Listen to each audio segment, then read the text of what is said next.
Much for joining us and welcome to the program. Thank you. Good, thank you very much. All right, I'm going to start with Bob actually. Oh, please. Because so why are you in South Africa? Well, we're here to fight for workers' rights, their basic human rights, to have organization, to have collective bargaining, to have a voice in their workplace. And Nissan in Mississippi, even though they recognize workers' rights around the rest of the world, in Mississippi, they're denying those workers the rights. They're threatening them. If they join the UAW, they'll close their facility or they won't put new product in their facility. It's very vicious what they're doing in Mississippi. It's very anti-union behavior, but why? What's the motivation? I guess it's money, that they don't want workers to have a voice, they don't want workers to have a say, they don't want a fair system of seniority. I'm not sure what the motivation is. We've spent a long time, and the Japanese Auto Worker Union spent a long time talking to Nissan management saying this is the wrong path to go. Why are you doing this? Yeah. So, Danny, are you guys hooking up together for a lethal weapon against Nissan? So, you come to South Africa. What are you hoping to achieve then here? Well, we've had strong relationships with unions here, whether it's NUMSA or COSATU or SATU, all during the period of the anti-apartheid movement. And certainly those relationships have been ones that have benefited, in moving forward an agenda. And what we want to do is to build solidarity, because we know that what affects workers in Mississippi indirectly and directly affects workers here in South Africa and around the world.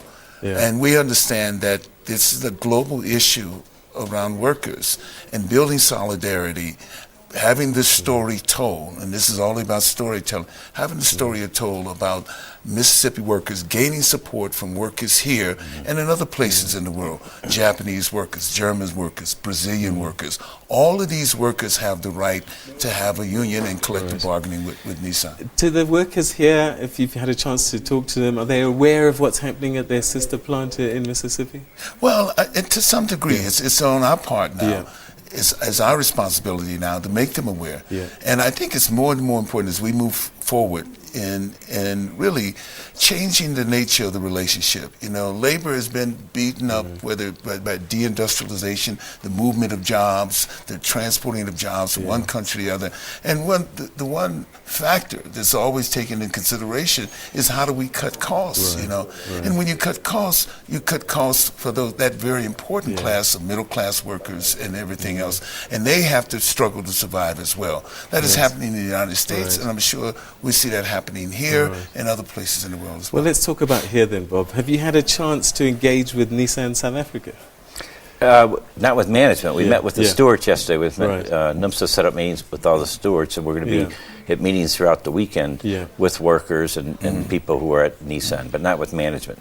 The union here has talked to management, and they're planning to follow up further with their local management. So what are you hoping, when you have this conversation with management here, what will you tell them? Just that the best business decision is to respect workers, give workers dignity, give workers a voice, and they'll produce a better product, they'll produce better quality, they'll produce better productivity when workers have a full voice. All right. And Danny, I guess lending your name to this puts it a little bit on the map, doesn't it? Well, I would hope that it opens a space for people to listen, and I've been on a major campaign with the United Auto Workers and with other unions to really talk about the state of labor, the situation in my country and around the world, how both here across the globe and in the United States are related. The problems, the issues are related. The issues not only in terms of wages, etc., and benefits, but also the issues around what happens in the workplace itself. The right to organize and bargain collectively is not a privilege. It is a given right. It's been fought by labor for generations, and it's under attack now. Not only in my country, but other places in the world. We're just talking about British workers who are working for Mercedes-Benz. Those jobs are being transported to Turkey now, where the cost of labor is less. And those are things that we all have to concern about. So we have to now work with Turkish workers to raise their standards in terms of that, to support the efforts of all workers. So we're in, as we say, we're in the same boat in this. But I find it difficult that a developed nation like the United States could be having un-union, unfair labor practices. It is unbelievable. It is unbelievable. We find it hard to believe too. It's hard to believe. You know, one of the great things about this is Danny's talked about. We've had workers from Italy, from France, from Brazil, from Australia, all these places come to Mississippi. They're shocked at the lack of democracy and the lack of worker rights. Is there any history about the Deep South that's playing Of course, out here? yeah. I mean, because of the civil rights struggle in Mississippi, Medgar Evers, a hero of the civil rights movement, who was really murdered because of his activism, a martyr of the movement. So there's this tremendous community support. There's a large group of Mississippians for a fair election at Nissan. They're standing up, clergy members, elected officials, Congressman Benny Thompson, many others coming together to say, we want workers to have a democratic right to join a union. We want you to stop the harassment, the intimidation, the threats to workers, give workers a right to be in a union. All right. So this long association with unions here in South Africa, what have you, NUMSA in particular, been saying around this trip and this cause?